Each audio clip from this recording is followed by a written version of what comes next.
नमस्कार, आप देख रहे हैं दर्श न्यूज। मैं हूं आपके साथ रितेश शर्मा। भारतीय जनता पार्टी के बढ़ते तेवर से इतना तो लगने लगा है कि आगामी विधानसभा चुनाव बीजेपी हिंदुत्व के मुद्दे पर लड़ने जा रही है और जिस तरह से मुख्यमंत्री नीतीश कुमार बैकफुट पर आ गए हैं, उससे एक बात और स्पष्ट होते दिख रही है कि जदयू की भूमिका बड़े भाई की भी नहीं होने जा रही है। आखिर भाजपा के फायर ब्रांड नेता गिरिराज सिंह के गर्जन और अस्त्र बांटने की सहमति से ये तो स्पष्ट हो गया है कि बीजेपी के रणनीतिकार बिहार को अब हिंदुत्व की प्रयोग स्थली बनाने जा रहे हैं।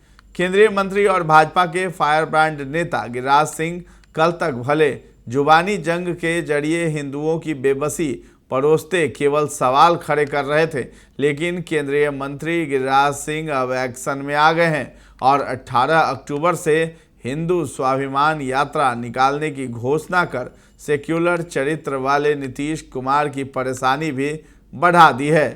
गिरिराज सिंह के इस यात्रा से नीतीश कुमार का असहज हो जाना उनकी नीतियों के कारण लाजमी भी है, पर सच्चाई से इनकार नहीं किया जा सकता है कि गिरिराज सिंह की हिंदू स्वाभिमान यात्रा का उद्देश्य हिंदू समुदाय को एकजुट करना बताया जा रहा है, और वो भी संगठित हिंदू संरक्षित हिंदू के स्लोगन के साथ। और तो और केंद्रीय मंत्री गिरिराज सिंह की यात्रा का पहला चरण पूरी तरह से उस सीमांचल पर केंद्रित है जहां मुस्लिमों की संख्या सबसे अधिक है। जानकारी के अनुसार हिंदुत्व स्वाभिमान यात्रा 18 अक्टूबर को भागलपुर से शुरू होकर 22 अक्टूबर को किशनगंज में समाप्त हो जाएगी। हिंदू स्वाभिमान यात्रा का रूट प्लान कुछ इस तरह है: 18 अक्टूबर को भागलपुर, 19 अक्टूबर को कटिहार, 20 अक्टूबर को पूर्णिया, 21 अक्टूबर को अररिया और 22 अक्टूबर को किशनगंज पहुंचेंगे। ये ऐसे क्षेत्र हैं जहां हिंदू एक हुए तो मुस्लिम वोट के आधार पर राजनीति करते हैं, उनकी मुश्किलें बढ़ने वाली हैं। केंद्रीय मंत्री गिरिराज सिंह अपनी इस यात्रा का तर्क भी मीडिया वालों के सामने रखते हुए कहा है कि बांग्लादेश में जिस तरह से हिंदू बहनों और बेटियों पर अत्याचार हुए हैं, वैसी घटना की पुनरावृत्ति बिहार समेत कई राज्यों में हो सकते हैं। चरमपंथी ताकतों से बचने के लिए हिंदू समुदाय को एकजुट होकर प्रतिरोध करना पड़ेगा। भाजपा के अंदर खाने की माने तो उनके रणनीतिकारों ने ये मान लिया है कि offence is best mechanism of defence.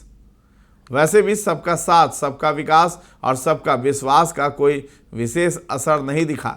यहाँ तक कि जदयू को भी भाजपा के साथ का असर झेलना पड़ा और नीतीश कुमार की तमाम मुस्लिम हितों की रक्षा करने वाले तमाम योजनाओं का भी असर भी उनके हक में नहीं दिखा। दूसरी तरफ भाजपा के गिरिराज सिंह हरियाणा में हिंदू की एकजुटता को आधार मानते हुए इसे बिहार की भूमि पर भी आजमाना चाहते हैं। हिंदुत्व की पटरी पर भाजपा की गाड़ी दौड़ाने वाले भाजपा के फायर ब्रांड नेता गिरिराज सिंह की ये कोशिश अचानक से नहीं हुई है। प्रयास तो वे लगातार कर रहे थे।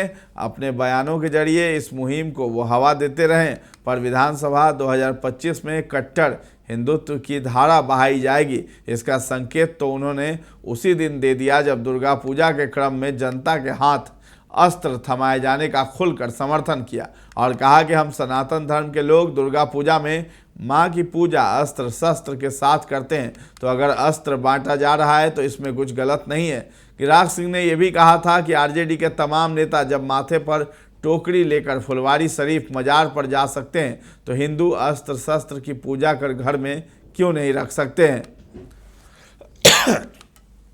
अगर इस्लाम में ये सही है तो हमारे देवी देवताओं के हाथों में अस्त्र शस्त्र होते हैं, उनको बांटने में क्या गलत है। दुर्गा माता के साथ यदि कोई अस्त्र लेकर जा रहा था तो ये सौभाग्य की बात है।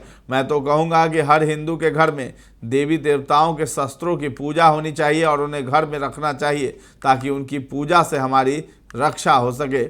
बिहार में गिरिराज सिंह की हिंदू स्वाभिमान यात्रा पर सरकार और गठबंधन में मतभेद अब खुलकर सामने आ गए हैं। पटना से दिल्ली तक सरकार में साथ जेडीयू ने कहा है कि याद रखें कि देश में संविधान है और उससे साथ लेकर चलें, तो आरजेडी ने भी सलाह दे डाली है कि बेहतर होगा कि हिंदू राग अलापने वाले बांग्लादेश में यात्रा पर निकले। हरियाणा विधानसभा चुनाव में हिंदुत्व के मुद्दे पर मिली सफलता के बाद ये तो तय माना जा रहा था कि बीजेपी अपने इस हिंदुत्व के मुद्दे को झारखंड और बिहार में भी आजमाएगी।